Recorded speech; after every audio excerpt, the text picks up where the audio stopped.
On today's episode of the Bolt Crew podcast, the Chargers get more devastating injury news. Today was a busy trade deadline day. What does it mean for the Chargers, and how good are the Steelers? We talk about it all right now on the Bolt Crew podcast. Hey, yeah, hey, it's the Bolt Crew, and we always winning. Hey, go against us, I don't recommend it. Hey, it's the Bolt Crew, best up in the business. It's the Bolt Crew, repping for the city. Macking on and off the field like Khalil. They hate on us cause we keep it too real. I'm talking smack like Phil Rivers in the field. Oh, you mad again cause we kept it real? Why you mad? Hey, I'm talking smack, I feel like Uncle Dave. Hey, I bring the pain, I feel like Derwin James. I could run and gun, I feel like Herbo down the lane. I feel like LT the way I'm stiff arming these lanes. We just wanna win, we just wanna win, yeah. Ay, we just wanna win, we just wanna win, ay. Putting on for the city, putting on for the city. We just wanna win, we just wanna win, yeah. Hey everyone, welcome to the Bolt Crew podcast. Dave Pele, Josh Pele, and Mario Heron. At this time, I'll ask you guys to like, subscribe to the show, remind you that we need it. So we appreciate everyone that joins us here for the first show of the week. Again, we'll be back later on in the week. I believe we're changing it up this week. We're going tomorrow morning, right? 10:30 on a Wednesday. Give you your picks, everything, all Charger news, break down more of what's going on in the upcoming game, the Sunday night game against the Steelers. And then, of course, we're back on Sunday right after the game. But here it is, guys. One of the more exciting days of the NFL season. It's trade deadline day. And in the past, you really didn't see a bunch of trades in the NFL, but all of a sudden, you're seeing teams do exactly what I would do. Actually, you see a lot in Major League Baseball and the NBA, where teams have decided that, you know what, there's no chance of making it. So they're going, I'm on my way out. And what I'm going to do is I'm going to set up our team for the future and not worry about we can take this roster of some guys who have stars and make a lot of money and still continue to make a run for whatever reason that is. But what you're seeing the teams do, like the Jets and shocking the Cowboys who decide, hey, we're going to be buyers. You've seen guys moved. And there's some big names that were moved today. And we do have a trade for the Chargers. I see people in the chat going, have the Chargers done anything? We're going to get to that trade in just a second as well. But as far as the NFL picture goes, this is the way every GM should basically run the organization. If you're out, then start planning for the future. But instead, what guys do is they hold on saying, I got a plan for right now because there's no guarantee I'm going to be here in the future. And they don't move anybody. Yeah, well, it's frustrating as a Chargers fan because we've lived in that space where you think Chargers aren't going to do anything. The Chargers aren't a team that typically makes trades at the deadline. They just traded for Trevor Penning, who is a guard now, but he's the size of a tackle. He was drafted as a tackle. He's 6'7", over 300 pounds, just massive human being. He's not very good. I hate to be that guy, but looking at his numbers, he's ranked as the 65th best guard in the NFL this season, according to PFF. He's played at left guard primarily this season. Is it an upgrade over Zion Johnson? What's going to happen to Zion Johnson if he's been playing left guard? They're probably going to put him back at tackle, obviously, because we don't have Bobby Hart or Joe Alt. What's your thoughts, Mario, on the trade deadline with the Chargers and then overall so far? Yeah, so first off, I mean, Jerry Jones makes the defensive splash. He kind of gets right with this fan base for letting go of Micah Parsons and gets Williams. I thought that was interesting. The Colts move we can get into later. I thought that was fascinating that they're kind of going all in right now. But the Chargers move again, Trevor Penning. Look, this was a market that didn't have a lot of, flavor to it. It wasn't a very big market. There wasn't a lot of guys that were available. And the Chargers were put in a tough position where they had to get what was best. And sadly, it is a guy that has, got benched at one point for the Saints. The Saints were not going to extend this guy at all. Since his rookie year, his career has really taken a dip. He's played at almost every position, going from left tackle to right tackle to this year. He's been playing a lot of guard.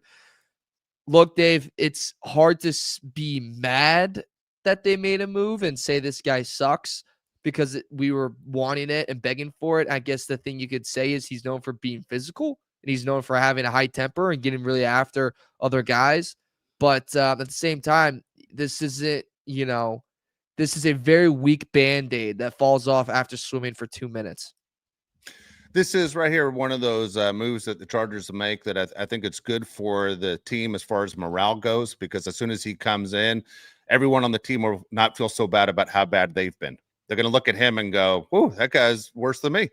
This is going to be good for team morale. I have no idea what the hell Joe Ortiz was doing. This is ridiculous. You might as well have gone one of those red cones that you stick in the street when you're trying to divert traffic. This is embarrassing. This is a joke. This is a weak attempt at trying to get better.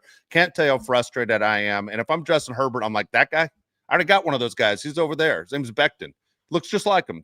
Huge guy that doesn't do jack S. I got another guy does the same damn thing. We got mirror guys that don't do anything. Come on, man. This is ridiculous. I tell you what, why don't you take both those guys on the same side, have them hold hands like Red Rover, and see if anybody can run through them. That's your best chance of stopping anything. Where those guys are ranked is absolutely insane and embarrassing. Let's get serious here. The Cowboys are out of it. They don't have a chance to win, but they go and get an A-list player today. Insane. What are we doing here, Ortiz? It's not what I wanted. It's not what I expected at all. I'd rather you did nothing than do what you just did. You really rather they do nothing? No, I'd rather they actually do something. Protect the franchise, Justin Herbert. This is a team that's supposed to be a playoff team. This is a team that still has a chance to win the AFC West. This isn't a serious franchise when you go out and make this move and where he's ranked. Good God. Yeah. Thank goodness for Chris Collinsworth for having rankings that go that far back. That's insane. Yeah, so right now, if you have you add Trevor Penning, and then if Becton by some miracle starts playing in games, those are the two biggest guards you've ever seen. Obviously, Penning's going to be a tackle, but good Lord, if Penning ever does go to guard and you have him paired with like Alt and Slater at some point in time with Becton, that's the biggest offensive line in the NFL. I don't know. Part of me is upset that they got Trevor Penning because he's not very good. Part of me is happy they actually did something. Joe Ortiz picked up the phone and got off of his hands. I don't know. I mean, I'm split, I guess, here, Mario. I obviously would rather we get a much better player. But like I said in the last show, teams aren't willing to give up good offensive linemen, even on bad teams, because every team could use offensive linemen. If you give up a good offensive lineman, you probably don't have a franchise quarterback. You're willing to say, hey, I'm going to give up this good pass blocker, run blocker, and I could take a chance of my quarterback getting hurt. Chargers can't take that chance. Maybe that's why they went on and got Trevor Penning, just get a big body out there to protect Justin Herbert the best he can. Plus, it's not like you're trading for the tackle of the future. You're just trading for a tackle now. You know, you already have, but you have two guys that are your franchise tackles. Like, you're not trading for something that's going to change the trajectory of your franchise. You just need someone that's good for the short term. Maybe he can be good for that short. He's got more experience than the guys we have now. That's for sure. We were picking up guys off the street. So that's just like the positive side of it. And who knows? You know, we got 00, and he had gotten a sack yet this year, Dave. We get him, he gets 3 sacks right away, and boom, bada bing. Next thing you know, this guy's probably going to be a Charger for a little bit. Same thing could happen with Penning. Just trying to stay positive here. I drank a coffee today. It was damn good. Son of a nutcracker. Let's go. It's Christmas season. Right. Everybody stays positive. Man, I'm telling you what, the positive thing gets a little bit old when there's nothing to be positive about. I'm sorry, there's an empty trophy case sitting there in this brand new practice facility. Let's go out and get one. Let's go out and fill that thing up. Let's put a big trophy in there. If there's anything, man, if you're an LA, Southern California sports fan, you just saw a big parade in LA yesterday. There's nothing like winning a championship, man. The Chargers have talent. All right. They got a great coach. They have all the pieces they need to win a championship. Right now, Joe, you're the one that's not basically pulling the rope in the right direction. And I see people here in the chat saying it takes 2 to make a trade.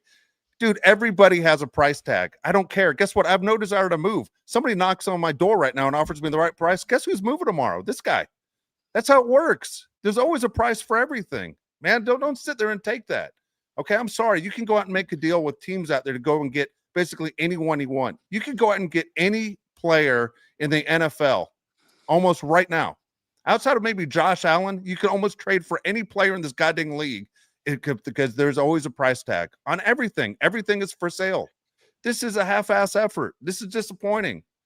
I hope Penny's good, but why would I expect anything different, Josh? You know what I would think I'm going to see Penny do his first move? I'm going to see Penny extend his right arm, and he'll be the guy picking Herbert up off the ground.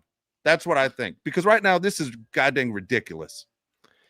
Look, you're not going to get anybody on Joe Alt's level. You're not going to get anybody close to Joe Alt's level through a trade. They're just not out there. It's not going to happen. You know what I think this says right here, this Trevor Penning trade? It says, hey, guys, I need to do something because I need to save my face. But I don't believe this team's serious for the playoffs. That's exactly what Joe Ortiz is saying. We're not going to have Alt. We're not going to have Slater. Those are 2 all-pro tackles.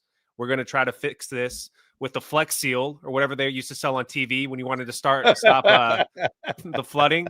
It's the Band-Aid thing. But seriously, that's exactly what's happening here. He's saying, hey, I'm going to do something that's just good enough where Justin Herbert doesn't get killed, and I need to make a trade because I need to save my face.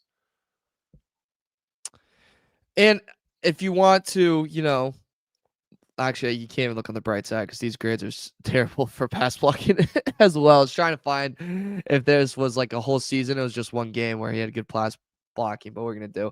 I agree. It's a strong Band-Aid. This is. But I think it does tell us and it tells the fan base that, hey, we are still trying to win this year. We are still trying to get something done with Herbert that's having another solid season if he can just stop turning over the football. If they did nothing, I think we'd be more mad. That's where I'm at, Dave. Like, at least they made 2 moves, and one that we know of right now has massively paid off. And we'll see if this one's paid off. Yeah, again, hey, if I'm wrong, I'll be the first to say I'm wrong. But right now, man, looking at his report card, it's the kid that gets all lefts, and all of a sudden you expect him to do something great in life. Usually doesn't work that way, okay? It usually doesn't happen. I hope this works out fine. I'm disappointed because, again, there are guys on this team who are veterans, guys that are very good players. I think you owe it to the organization. You owe it to the fans. You owe it to ownership. You owe it to Justin Herbert to get this done, to protect him. And I see people writing on the side here in the chat, what would you have done? I'm not the goddamn GM. All right, I'll just play it as simple as can be. That's not my job. I wish I was the damn GM in this situation because I don't think it's that hard. And what I'm saying is this. You just go to the teams right here. These are the teams. Ready? The Dolphins, the Jets, the Bengals, the Browns, Texans, Titans, Raiders, Giants, Commanders, Vikings. Okay, maybe not the Vikings. Are 4-4. Saints and even the Arizona Cardinals. And I look at that and I go, who are the best goddamn offensive linemen I can find out of all those teams I just mentioned? Because I need somebody out of all those teams to help protect my man number 10. Yeah, so I'm gonna screen share again right Good. here. Yeah, you love because Please you love do. when I do love the share. screen share. Yeah. Okay, I'm gets glad me that somebody going. enjoys the screen sharing. I got so many damn tabs. I'm trying to figure it out here. But the reason why they traded for Trevor Penning is not only because we don't have any tackles, it's because Foster Sarell is goddamn terrible. These are the Chargers' grades against the Titans. I did not misspell Titans. I took somebody's tweet. So Joe Alt, while he was out there, he's actually, according to PFF, wasn't as good as usual. I don't believe that. Zion Johnson graded below average at 46.2. You got Bradley Bozeman, who they have graded as the second highest offensive lineman. This is where I question PFF and I say, what game are we watching? Because Bradley Bozeman seemed to be a turnstile against the Titans. Then you have Foster Sarell, 33.6, absolutely terrible. 6 pressures allowed by the right guard. And then you have Bobby Hart, who's been really good. Unfortunately, we're not going to have him coming up. Jamari Sawyer, who filled in for Joe Walt, graded out awesome at 82.4. And then you have Trey Pipkins, who did well, 67.9 for Trey Pipkins. That's really good. For me, this is more of a trade about Foster Sarell because you just can't have him on the field anymore. I would put Trevor Penning at tackle. I'd probably put Sawyer in there at guard, and I would get Foster Sarell off the field. That's the way that I look at it, Mario.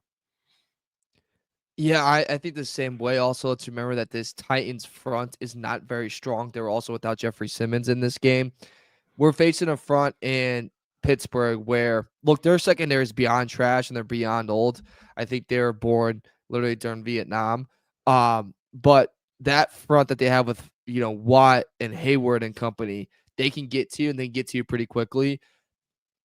If these guys show up like they kind of did, honestly, this past week, you expect a lot harder of a game. And this is a Steelers defense, too, that just did a good amount of damage to the best offense in football right now in the Indianapolis Colts. So how good can he be? We will see. And he's going to need to step in right away, get ready to play. And something that's a little worrisome with him that maybe we can watch for next week. Not this year, but last year, he was terrible on penalties, called on 13 penalties. Only 4 this year, but I mean, just flinching off sides because he doesn't know the count, holding when he shouldn't hold.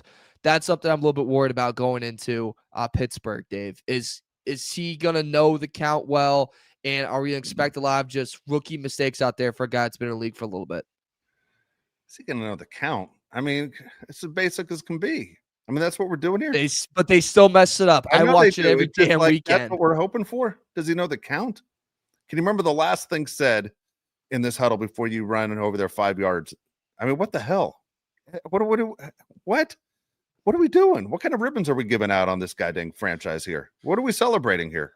I don't understand. And a couple things. One is We didn't even get a Joe Alt deal, all right? Everybody knows. Anyone who's listening to the show right now, I know we shouldn't have to discuss it. Alt's out for the year, right? We lost Rashawn Slater for the year. Mario, you mentioned about 5 minutes ago, you already have your tackles coming back in the future. I don't know what's going to happen to Slater. I mean, seriously, we don't know what Slater is going to end up being, right? A devastating injury. Is Slater going to be the Slater he was before? Fully expect Joe Alt to be the guy he was before. But we don't know. I mean, this could be one of the worst contracts of all time, that we gave him all this dough, and next thing you know, he's a shadow of what he was. I certainly hope that's not the case, because we loved our tackles when they were healthy. But everything you're hearing about Slater's injury, it's a serious injury. We don't know what Slater's going to be.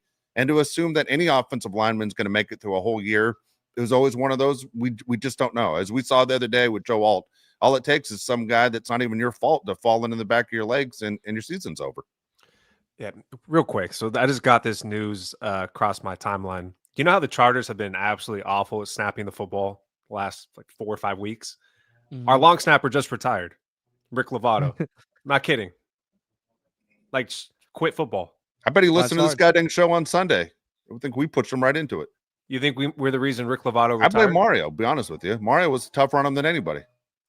It's really not hard to do your job. Yeah. I mean, Mario's the one that said set up beer cans all over on every table in his house and just start snapping them and knocking them over and see how good you are to practice. And then next thing you know, you guilted the guy right into retirement.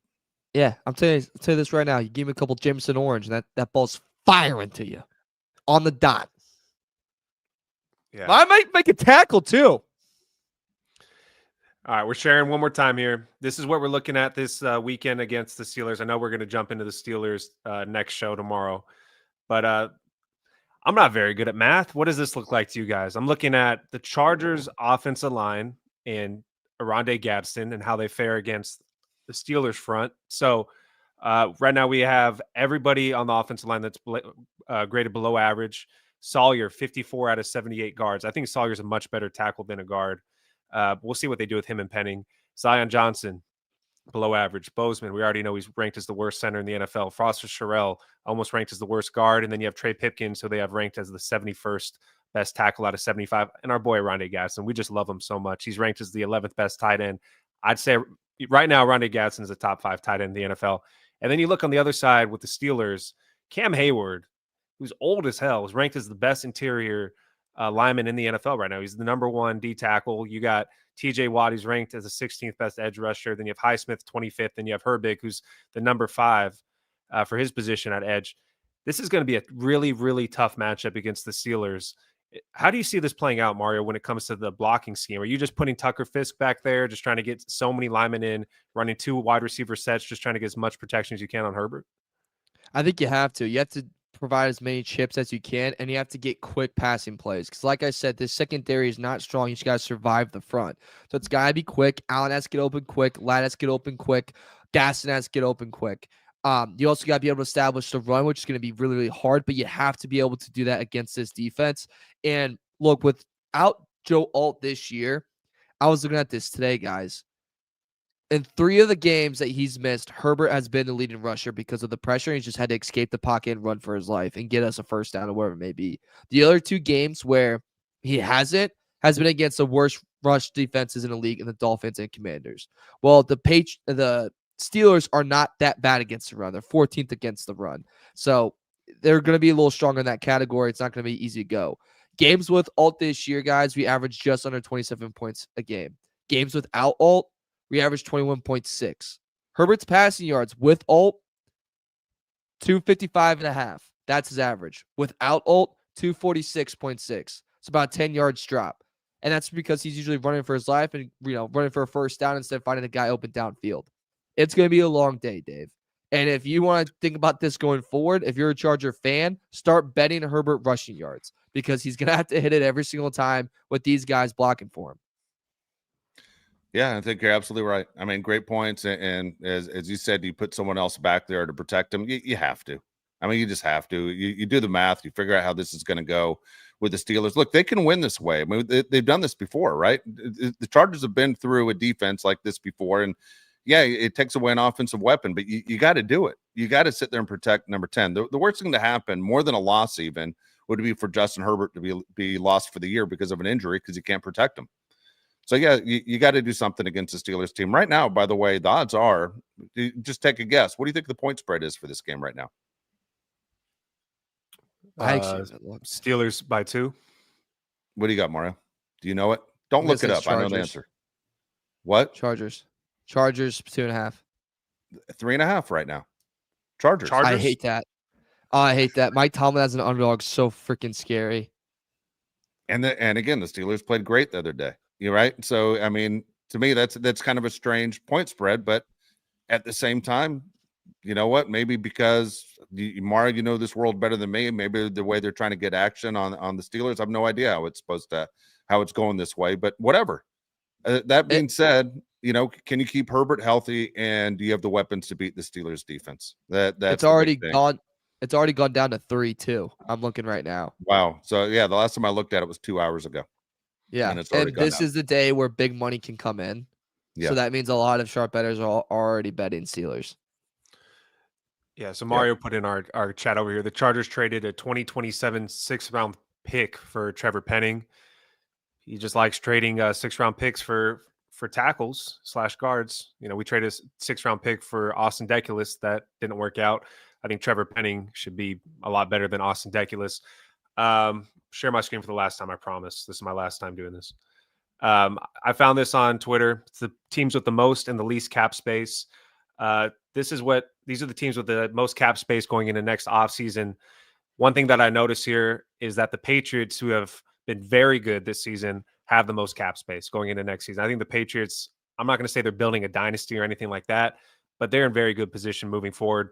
You also got another playoff team with the Lions, and then the Steelers, who are going to be fighting for the playoffs. The Seahawks have been good.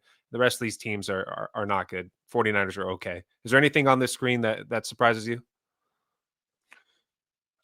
For the rosters they have now, okay? Because I'm going to share my next screen, which is going to be the teams with the least cap space. Okay. All right. So teams with the least cap space, all 4 teams in the AFC West are in the top 10 for the least amount of cap space going into next season. Pretty interesting. Here we go. Jesus, that's the same screen again. Chargers are in there. Chiefs, Broncos, Raiders. Jesus, God, I suck at this. All right, here we go. All right. Bills have the least amount of cap space, right? They have a little bit over $1 million. And you got the Chiefs number 2, Chargers number 3 with over $2 million. Then you have the Broncos at number 8, $5 million, and the Raiders number 9, $6 million. The Raiders are in the worst position of any team in the NFL right now, correct? Yeah, the Raiders have been in the worst position in the NFL for a long time. I mean, decades. How do you have a roster that bad with the Raiders and you don't have any money in cap space either? It's insane. You got to get rid of that Max Crosby contract. I know he's your best player right now, but you got to offload that. You can get a first pick right now for him if you really wanted to. Like, if he was available, go ahead, Dave.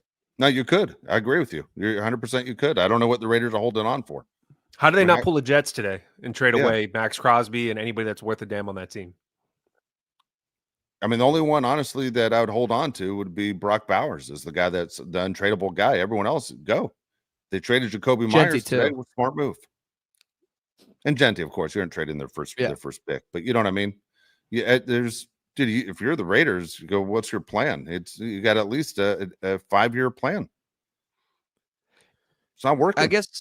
I guess too, if you're the Raiders, like if you nail, it's a big if. Like, let's say you get a high pick and then you get the quarterback right, you are set from there on. Like Bowers, a great rookie QB, Genti, like that's a scary offense. But you have to get that right, and you still don't have a head coach.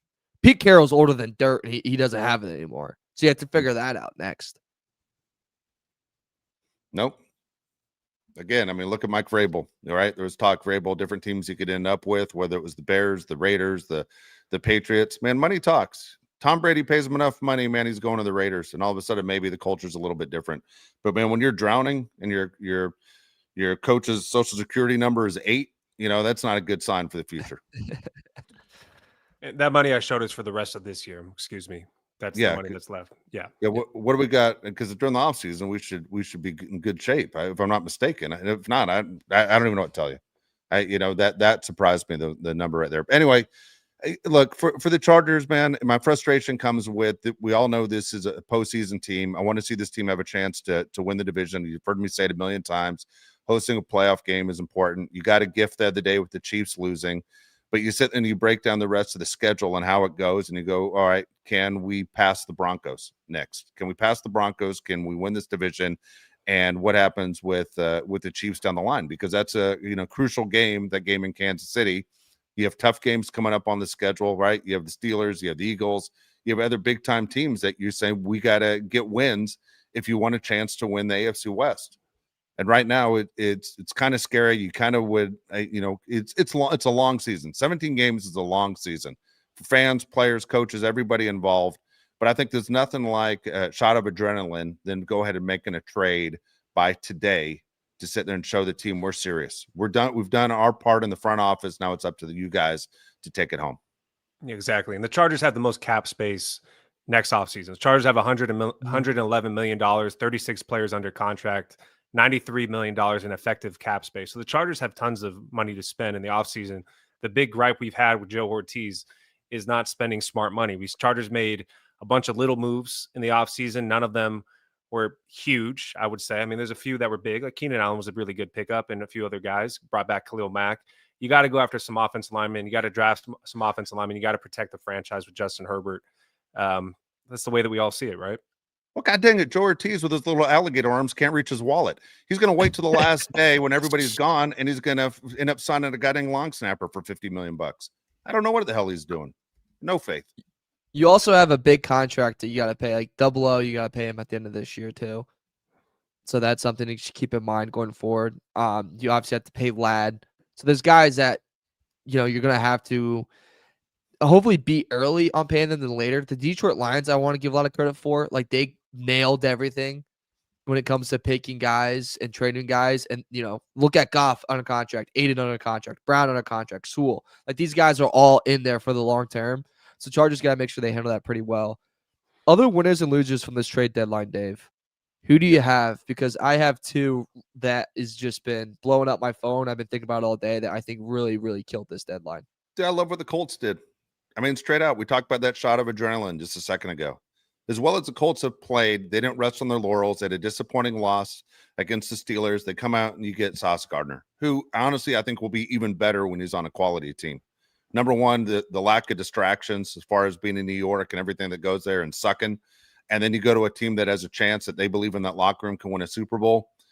Dude, there's nothing to do but play football and play your best football. I love what the Colts did. I thought it was a great move. And if you're a Colts fan, you got to be on cloud nine going, all right, I'm buying that jersey, getting that Sauce Gardner jersey because that guy's a stud and you guys got him.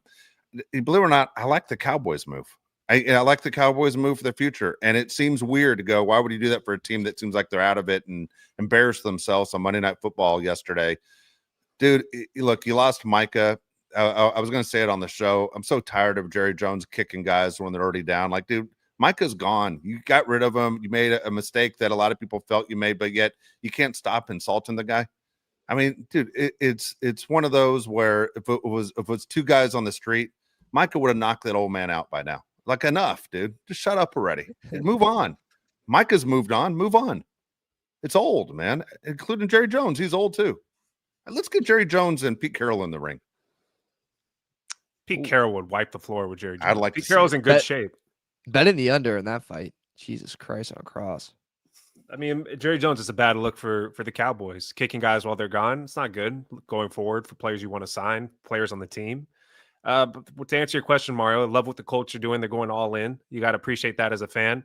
And I also like what the Jets are doing. You guys are terrible. Get as many top picks as you can. There's no point of just suffering and thinking, hey, we're going to hold on to Quentin Williams and the players we have on this team are worth a damn. It's not worth it at all. Get rid of everybody. That I think they have 4 first-round picks in the next 2 years. That's awesome. That's how you build back up. I never compliment the Jets on the show, but I actually do like what they did. Dude, I'm with. I don't mean to cut you off, Mario. I'm with you. And you can stick Woody Johnson's old ass in that ring too. I'd love to see someone knock his hat off and beat the hell out of him. Tired of him too. I'm with you, man. I thought it was kind of genius what the Jets did. You didn't get Breece Hall out of there, which seemed like he really just does not want to be in uniform for you anymore. He doesn't. You got 2 first-round picks in 2026. You have 3 in 2027. You have also 2 second-round picks in 2026. You got a new general manager, new head coach in there that has no loyalty to these guys. They didn't draft them. They didn't develop them. I thought it was a very smart move by New York. You're in a division right now that has Josh Allen and Drake May, who are here to stay for a long time. Don't try to overnight this crap. It's a slow build. And you look at their head coach, he comes from the Detroit, building phase. And Detroit was slow. It looked ugly at first and before it got great. And I like the way they're doing their business. And Indianapolis Colts, you guys have mentioned it. When we did our preview of them versus the Chargers, we were like, look, the secondary is how you beat them. It's where you got to do it. And getting a guy like Sauce Gardner that's also young, and that contract, you don't really have to pay, most of it. I believe when I saw, you're only paying around $20.9 million in 2027. So you have a little bit of time before you really pay majority of that contract. I thought it was a pretty genius move. And then they realized in the moment as well, we're in an awful division. Texans are far away. Jags couldn't be farther. Titans are a high school team. You could own this division for the next 3 years. You might as well with some young talent. So I thought that was a genius move by them. And the other team I want to give a little bit of credit to, I thought the Eagles made a lot of smart moves. Jalen Phillips was smart. I thought Michael Carter, he has like bursts of like 3 games where it's pretty solid. So I didn't think that was a bad one at all. And Jair Alexander, he can't tackle us, but he can cover still. He's not bad. And they have enough dogs on that defense that can help cover that up. So those are some teams I thought did a really excellent job. Real quick before you get a playoff picture, was there anyone that you guys thought should sell more at the deadline that you're surprised didn't have just fork in the yard, garage sale, let's get it going? Raiders, Bengals, Browns. I mean, I can go through a bunch. You sit there and go, what the hell? Bengals especially, I would say. That's where I would have gone. I would have made that move.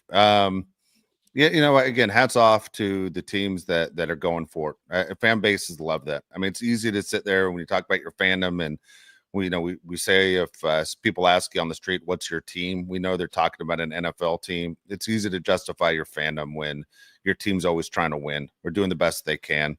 The Jalen Phillips signing, by the way, by the Eagles, the trade, I should say, underrated trade, man. I'm a fan. If you watch a ton of football, like most of the people do on the chat, people on this show, dude, number 15 on the Dolphins is always there. And he's always there. His numbers, I think, show 3 sacks. Man, the amount of pressure. Watch this guy come to life with the Eagles because they already have guys that they don't have to just focus on number 15 when you're facing the Dolphins. All of a sudden, he's a guy that's going to be big for them. I love that move by the Eagles. And again, it's frustrating. You know what's frustrating is I'm looking through the Chargers schedule and the loss, the couple losses they have. The Colts loss I can deal with.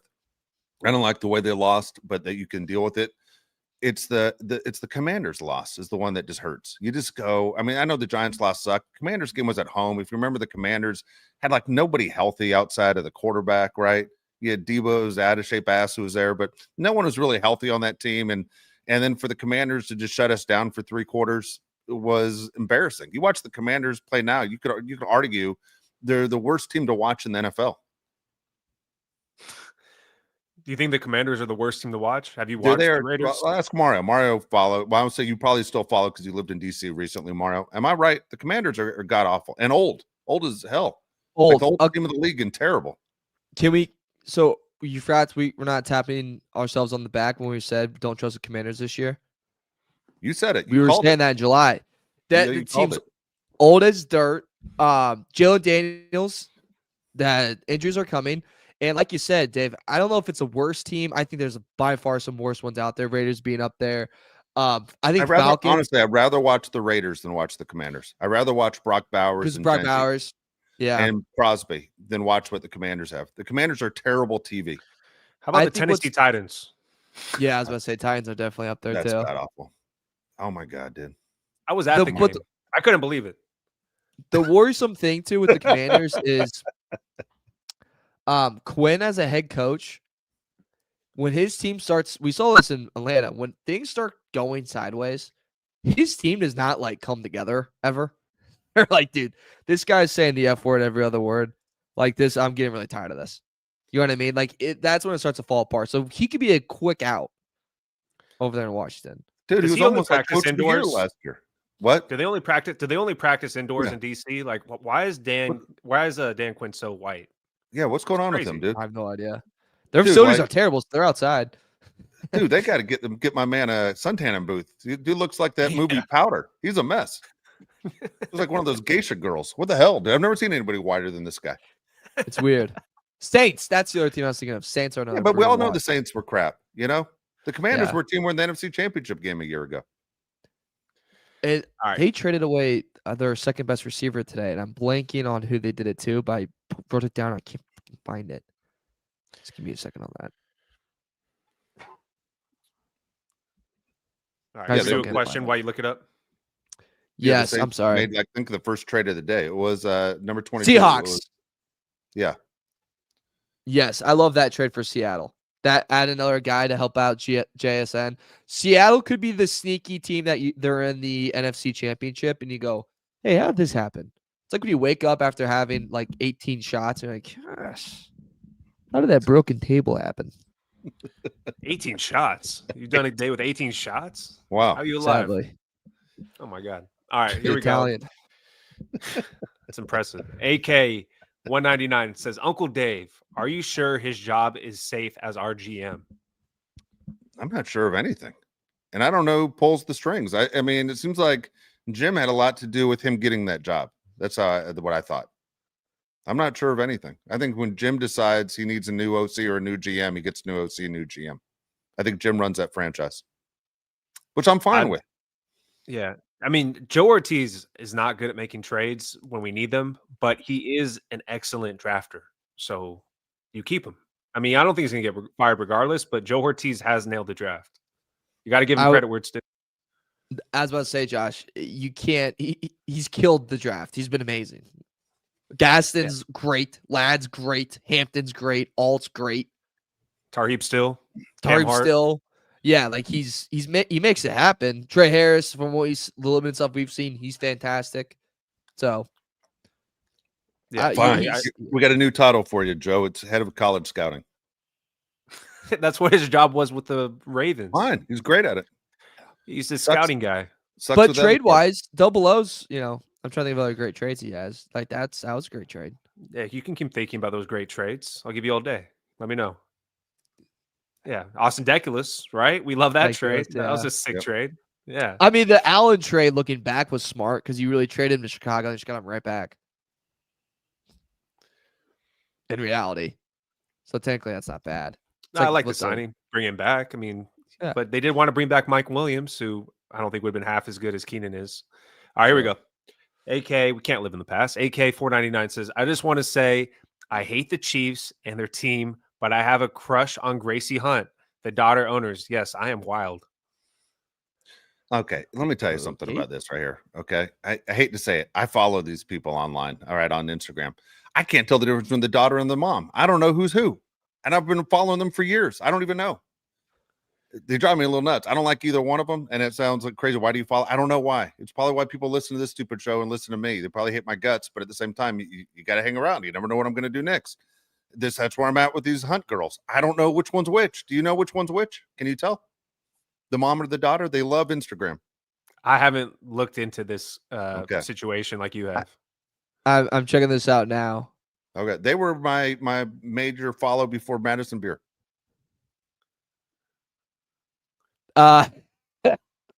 Can you tell the difference? I mean, she's my age. So that's the one thing I just want to confirm for everyone Yeah. out there that thinks AK is going a little nuts here. She is 26 years old, so that's very much appropriate.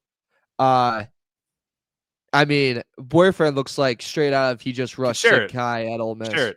Share your screen. Okay. Do you know? Do it. We all wanna see if Dave's crazy. Yeah. I can't tell. I don't feel like know Dave that. falls for AI more than most people I do. do. Too. I can't this find is it. before AI. This is before I- AI. I followed for years. I can't good. find a photo of her mom though. All right, just This is like- post one of them and then someone say if it's a mom. Just post one. Which Okay. one's a mom? Well, that's I would say this is That's definitely clearly not a mom. Well, that's the daughter. Clearly not All the right. mom. Yeah, Wait, she's this showing- is the mom right Yeah, here. the- This is the the mom mom's right here. not showing. Yeah, the mom's not showing. I mean, the mom is not showing top boob. I love how short the Hunt. guy Go is. to a different picture. I love that he has billions Okay, of dollars. okay. But he's short and can't do anything This about is it. hilarious. Probably wears lifts in his shoes. They do. Okay, so in this okay, photo, I dude, will come say they on. look like brothers. They're not like brother sister. They look like Jesus. sisters. What do you think? Oh. I can't see. I can't see. They look alike, yeah, but she's clearly the mom. Okay. That's not like a dig. He seems like a jerk, right? The owner, Yeah. everything we've heard about him, just like not a good guy. Oh, he's not a good guy. The players who play for him say it. The worst facilities going. You got a 3-story house inside the stadium. All right, let's see. Yeah, on he's not a topic. good guy. Let's He get wins. back to Yeah. it. Yeah. God, we Little just corner all haircut. should be arrested for horniness right there. Jesus All right. Christ. I've seen Cam those Teague, movies. 85. Good innings. Even though Penning hasn't been good, we have seen guys go to new spots and re-energize their careers. We have also seen this coaching staff turn fecal matter into at least Splenda at times. Not on the line, dude. Like I would say that's true with certain positions with the Chargers. The offensive linemen that come to the Chargers usually are worse than where they were before. Like Mekhi Becton's a good example. But the Saints suck. So who knows? Maybe I'm wrong. Maybe Trevor Penning turns it up with the Chargers because he has something to play for. But the Chargers offensive line, like usually the players that come over here are not better than where they were before. Yeah, I hate to say, I always think of the Tony Gonzalez line. About 75% of the guys in the league are just here for the check. That's how it feels like with a lot of offensive linemen. You are what you are. If you're drafted that high and you never turn out to be the player they thought they were getting, you're just that guy. I'm sorry. It's not. Wins and losses aren't important to you. Stay optimistic. Andrew, you're All right, telling me Rico. to find my glasses. I don't even know what I missed because I can't judge the mom and the daughter. I don't know what to say.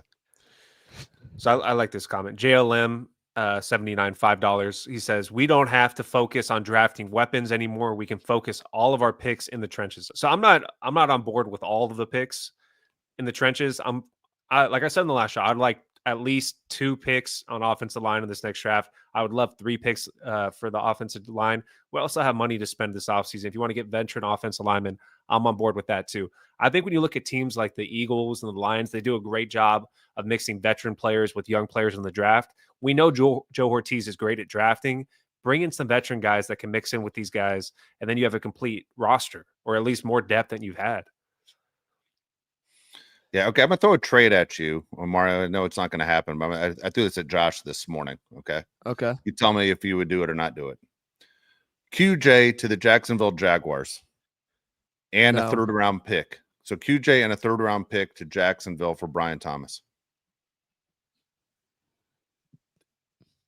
Brian I Thomas mean, it doesn't wouldn't want to- happen, but I would make that trade. If Jacksonville's on board, I'd make it tomorrow. I would make it yesterday. Yeah. Absolutely. And I think the Jags make that move. You got a cancer in the locker room right now.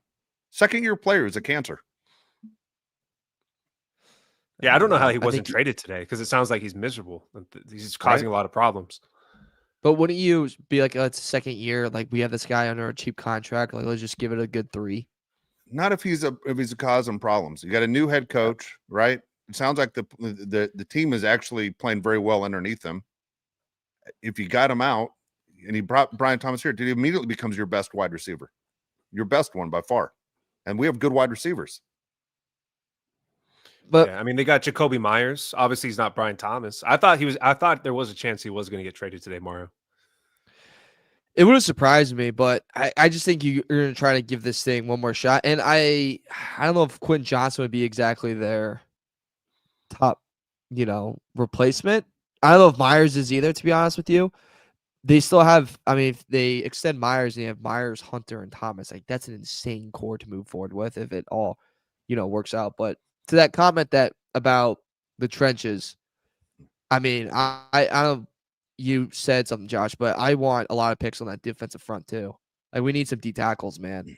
And whether that's done in free agency or through the draft, you got the tight ends good, the running backs good, your receivers are good, your QB's good. How many teams have all those set in place? Not a lot. People on the chat are writing, why would you want a cancer? I don't think he'd be a cancer here. You know how you keep a wide receiver happy? You throw him the goddamn ball. Justin Herbert's much better than Trevor Lawrence right now. You bring him to LA, you get him out of that media market, you put him in this media market, you get him with Jim Harbaugh. It's hard to disrespect Jim Harbaugh and the culture that he provides, and you stick him here. I think Brian Thomas, it goes back to being the player he was a year ago. Yeah, have you relax guys on the side here? It's all made up stuff. Yeah, nobody's smoking. Dave, did you smoke before this? Didn't smoke. I did do a can of chew though about 20 minutes ago. Too much. I got lightheaded. I throw it out. It made me sick. This show is making me nervous. Okay. Ortiz is causing problems. I was picking up on that, and I was I like, know that you seems saw like it. It a was like way little too much. I went too a little much. too much dip in there for the Yeah, a little. little I caught too guy. much. I had to throw the whole thing out. Speaking of dads, by the way, have you guys been seeing what Roman Dunze's dad's been doing and Marvin Harrison has been doing the past I 24 have. hours? Yes. No, I haven't. Oh, Explain. oh. What am I missing? So Roman Dunze's dad has just been on a absolute like fire tweet spree of saying how his son doesn't get the ball enough. He needs more targets, and like going out of his way to retweet tweets of like people that aren't tagging him. Like he's clearly just searching Rome's name and he's retweeting accounts that have like 12 followers. And he's just like, yep, Ben Johnson sucks. You know, I like saw my Rome kid drop needs a the ball ball. in the end zone last week. I don't know what he's talking about. He's dropped it a lot. And if you look at the targets compared to everyone else on the team, he has 15 more targets than anyone else on the Bears. Like, the targets is the problem. And Marvin Harrison, I don't know what he's doing either. He's like, I'm tired of watching this Cardinals offense. Yeah, there I said it. You can quote me on it. So the I heard dads that are during the back. broadcast yesterday. I was like, okay, a couple things on that, Mario. One, with Roma Dunze, relax. He's in his second year. He leads the team in targets. You know, I think the Bears are doing fine with him. And then Marvin Harrison Jr. is completely underperformed. So I don't know where Marvin Harrison Sr. is talking about. It's not like Marvin Harrison Jr. has been the player that you thought you were going to get. What do you think the Cardinals are saying about Marvin Harrison Jr.? We thought we were going to get the top receiver in the draft. We haven't. Why don't you shut up? That's what I would think if I was part of the Cardinals. No one's telling Marvin Harrison Sr. that. They're afraid there's a history we won't talk about. But also, if I'm their son, like Josh, if you're at Bama and Dave was tweeting out, it's time for Josh Pele to come in. Like, how pissed off would you be? Honestly, like, how pissed? I would 'Cause never you'd be do like, that. Dude, you're. Yeah, I would know, never I do know that. you would Yeah. never. But like, I'm saying those poor guys that, like, their parents Because you are put them in a harder. you put them in a terrible position with their teammates in the locker room with their coaches. I'd say, dude, I can speak for myself. I'm a grown man. You know, when Odell Beckham Jr.'s dad was going after Baker Mayfield, I was like, dude, come on, man. You're not part of the team. If You your ever son has notice an issue, it's go to always the a coach, go to receiver's the team. dad. Always a receiver's dad or a cornerback's mother. Always. Dude, I want it to start being like a right guard's parents to start popping off. Yeah. It is, right? Eli Apple's mom chirping. It's always Yeah. a mom or dad that play those. We talk about this all the time. Anyone who's ever been in a locker room will tell you the guys who are the biggest jerks on the team are the guys who are furthest away from the ball. It's always the receivers and the cornerbacks and their families. Always. Yeah. Dude, what if like Zion Johnson's mom was like, play action pass? What? Yeah. What are we doing? Like, what?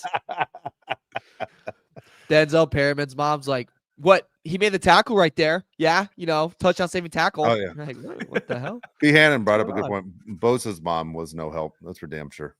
Has anybody's mom or dad ever tweeted and you're like, I'm so happy they spoke up? Never. Dude, Mario, when I as a guy who's been a coach for 30 years, I never talk to the parents, dude. I just don't. I don't even know. Kids can play with me for literally 4 years of high school, graduate. I don't know whose parents are whose for a reason. I never want it to mess up my idea of who should be playing. I try and play the best players.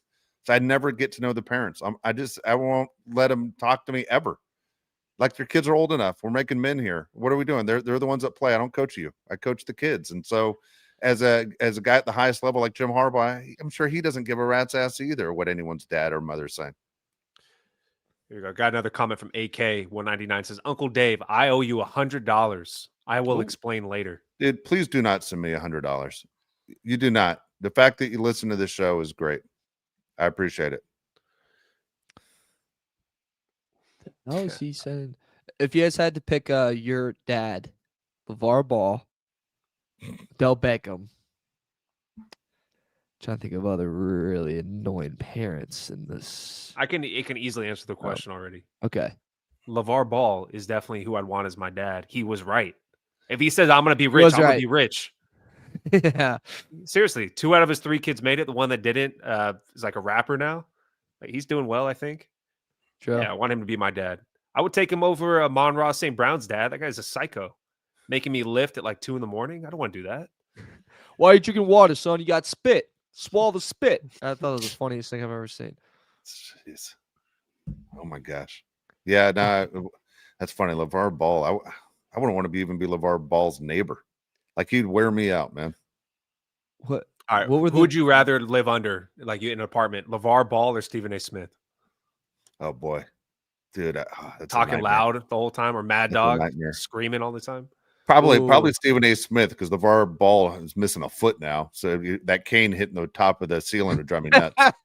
True.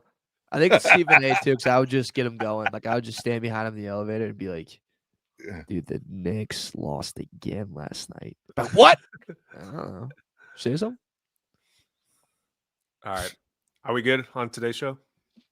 Yeah, you want to Yeah, rant? rant, Davey. Yeah, rant, please. Okay, I got two for you. All right, just because I'm going out tonight with a group of friends, getting together for dinner with a bunch of different people that I know. I will say this, and this isn't a shot at them, but we all have been in this situation. Look, just because you hear something, someone's having a conversation, doesn't mean that you have to have an opinion on everything. Like there are people that no matter what have to have an opinion. You ever notice that? You guys get it at a young age.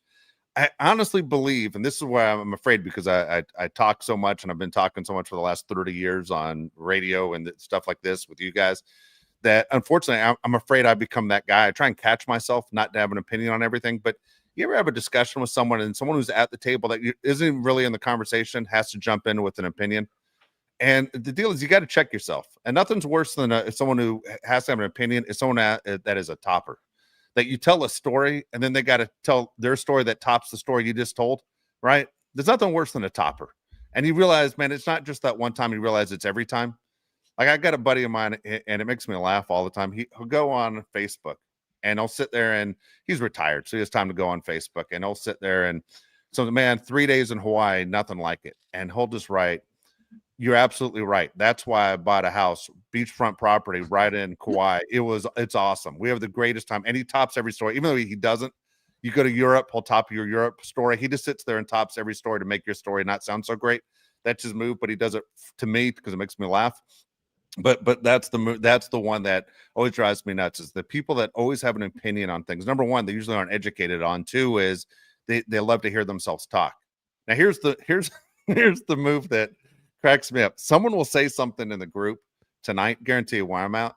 Someone will say something in the group, and it will be so outlandish, and they'll follow it up with, "Hey, I'm just saying what everyone else here is already thinking." And you're like, no one here is thinking it. You know what I mean? It's like the double hands up. Hey, I'm just saying what everyone here is thinking. And you're like, dude, no one was thinking that. Like, that was so crazy. I got to question our friendship moving forward.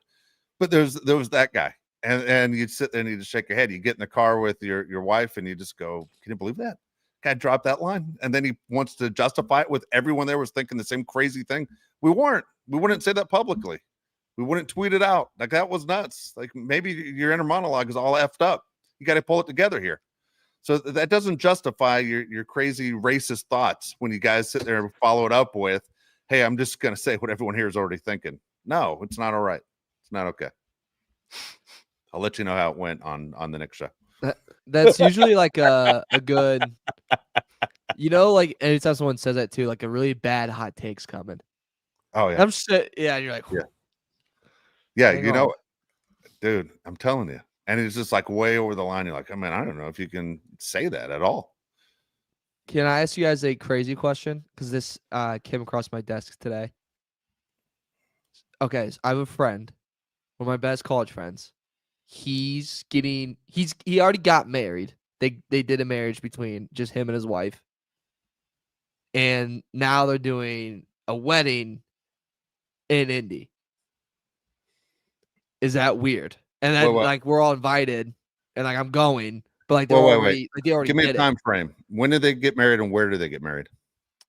It's about a year apart from each other, from like the first wedding to this one with like friends and stuff.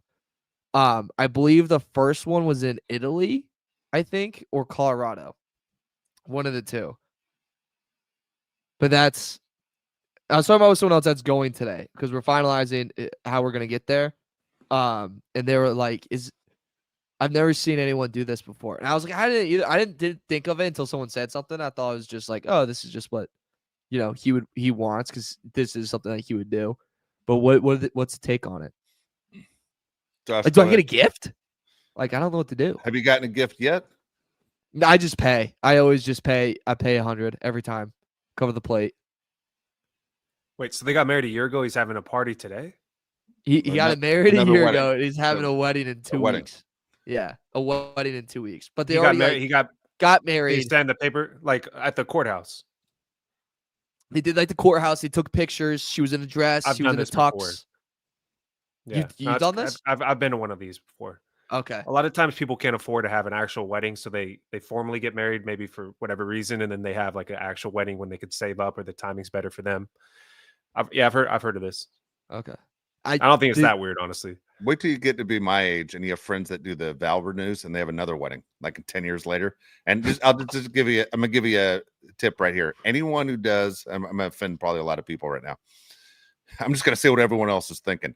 Is anyone that does a vow renew, like let's get married again 10 years after we already got married, dude, their marriage is on the rocks. It's falling apart. That's one of those things to try and save the marriage deal to show everyone how much we really love each other. And BS, somebody's cheating on the other person already. I'm telling you right now, it's a scam. It's not a good sign for marriage. Never works out.